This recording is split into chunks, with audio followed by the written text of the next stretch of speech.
car number 12, which is Andy Brown, who won the first race. He whippled his way through the field in no uncertain manner. And beside Andy in car 88, we have Ross Holden in an RX3. So there they are in the hands of the starters. The board's already gone up and down. And the last race, the starter held them for only a very short time, 10 seconds to go. And the cars are revving up. And row 5 have car 3, it also went very well, Phil Morris's Datsun. So there's the flag, and they're away. And they're all away pretty cleanly, with car 14 dropping well back. Unfortunately, he's not going at all well. And car 14 is Gary Brown's Mazda.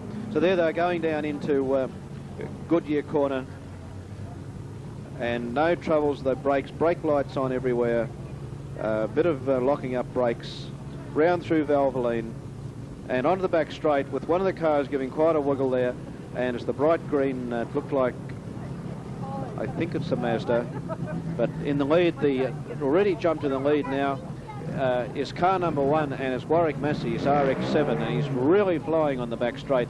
And following him is the Datsun of car 78, and that belongs to David Hogan. So that was a bit of a surprise to see that car come over the hill the first time. And in third place is car 73, and that's David Kershaw's Torana. And already,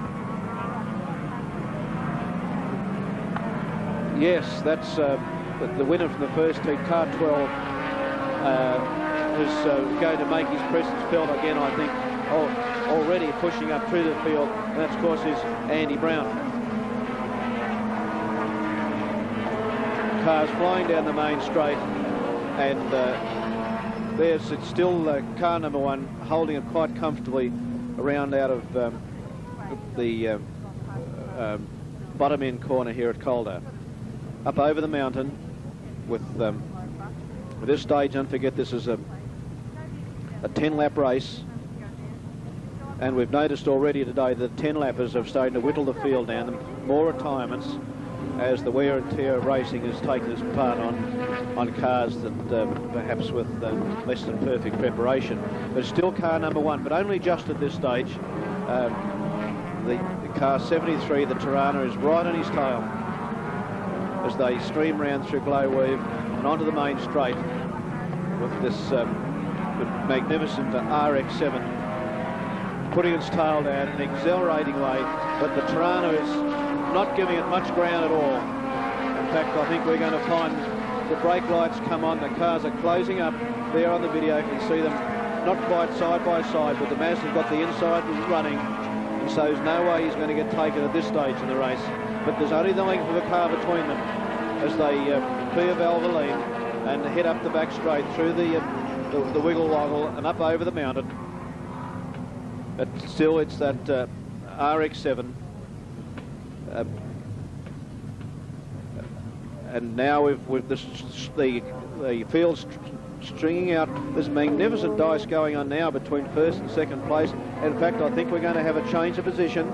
Yes, that Torana's just gone through, took him under braking and through the S's, but no big partners there between either of the drivers, and they're still side by side virtually as they're coming out through Glowweave, with the RX7 has just had to take second place to the Torana, which accelerates away down the straight. And I think this time the Torana is going to maintain his lead as they going down the corner, and that's got very, very good acceleration here. So I think the Torana's not only got pole position, corner position, but and there we have a little bit of a spin out. The Charger is at Glowweave, is all over the place on the inside of the field. He looks all right, but certainly he won't be feeling very pleased about that. That's car 18, and the Charger belongs to David Langmead. So there in winning position now is car 73, David Kershaw's Torana, just very briefly ahead of Warwick Massey.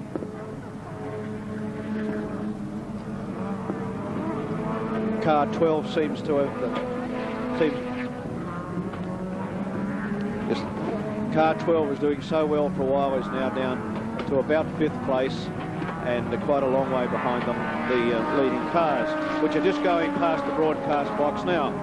There's number 2 on your screen, and there's number 1 heading down into the bottom end corner. Goodyear round a glow weave, brake lights on. The Mazda going right out there, taking a totally different line than Torana. No doubt the power of the Rotary coming on, and there we go, the spin, the Charger's gone again, and I'm just trying to pick up where he's on the screen. I think he must be down the bottom end somewhere, beside the Australian Airlines sign. But he's back on the screen. Well, give him credit for being enthusiastic. Certainly makes racing interesting to watch. Yes. Car 88 is moving up nicely, and that's Ross Holden in the Mazda RX-3, and he's starting to get within contact of the leaders. Now over to you, Brian. Thanks, Walter. Yes, well, the first two certainly are not giving any inch to either. A good scrap between that Holden and the Mazda, both sounding very sweet. Now, if anything, they've perhaps put a little gap between themselves and the third car. But now, what's interesting in this car we just talked about, car 88, who we hadn't seen on the leaderboard before, he is now going to make a determined attempt, I think, to go for position number 3. I think he was held up with the winner of the previous event, car 12, that was Andrew Brown's, and now he's shaken off Andrew Brown, or Andrew Brown has rather perhaps more misfortune gone backwards.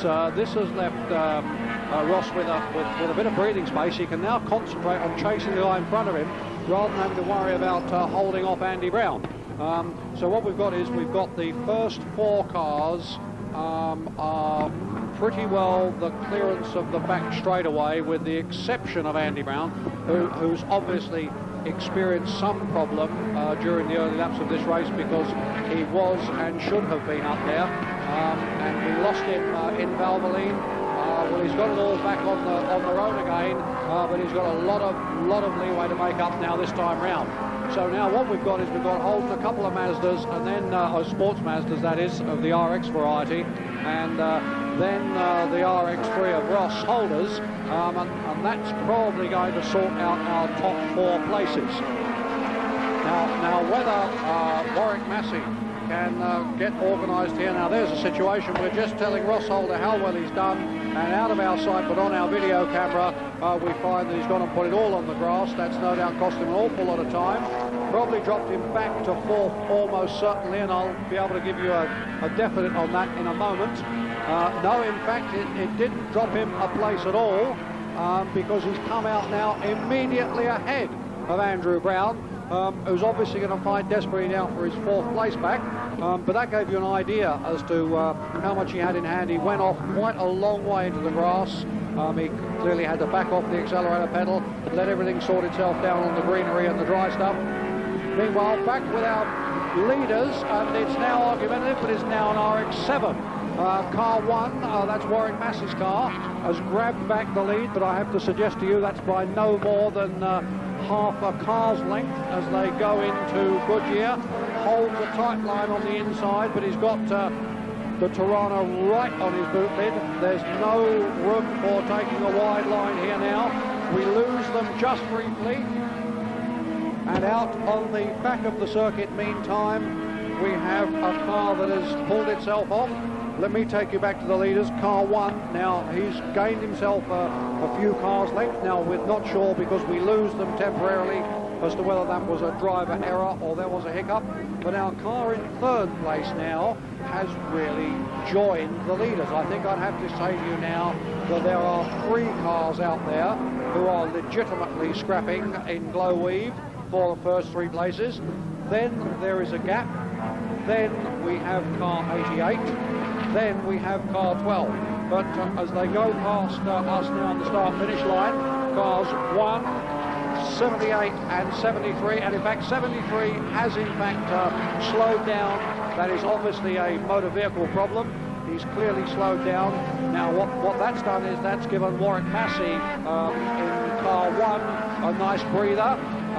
he can now get his RX-7 settled in very nicely, because he has a little bit of space to play with, because it's an extra dozen cars length, and on a circuit like this, that is a great luxury, which you can't always anticipate. But he's got at least a couple of dozen car lengths now, until he is chased by car 78.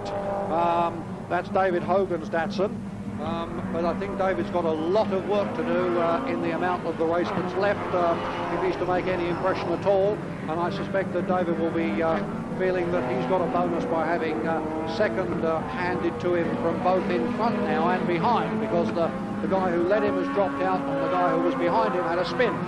So David will be well pleased, no doubt, to be sitting there. But what he can do, unquestionably, is to clearly see the leader, Warwick Massey. And whilst they're quite a way apart on the road, it's amazing what can happen. It's a situation you never give up. You always hang on, you anticipate the other guy taking a wrong line, suffering one of the problems we talked to you about earlier during the day. They will be now way down at the end of the circuit, coming out of Valvoline up the bank over the top of our little man-made mountain, and indeed that's the way it stays. Massey clears away down the back straight, cleans up the tail marker with the back marker without any undue consideration, and then the Datsun of Hogan attempts to do the same thing, but again Massey's been able to put one of these tail enders between himself and David Hogan, and when you do that in glow weave, that's a very nice place to do it, because you can use the line you want, you can come out where you want. He now wins, takes the checkered flag, so Massey wins. He takes the checkered flag from car 78, David Hogan. Now the third car to come through should be car 88. Remember, this was after a spin, and yes, he's held his position quite well. So Ross Holder has come through and held on for third place, and fourth place will go to car 12, of course, Andrew Brown, who won the first event. So the first four all through reasonably comfortably. We are left on this occasion with a couple of retirees, a couple who spun and rejoined. Walter, I don't think, however, that anybody came to any undue harm. They were all fairly gently done.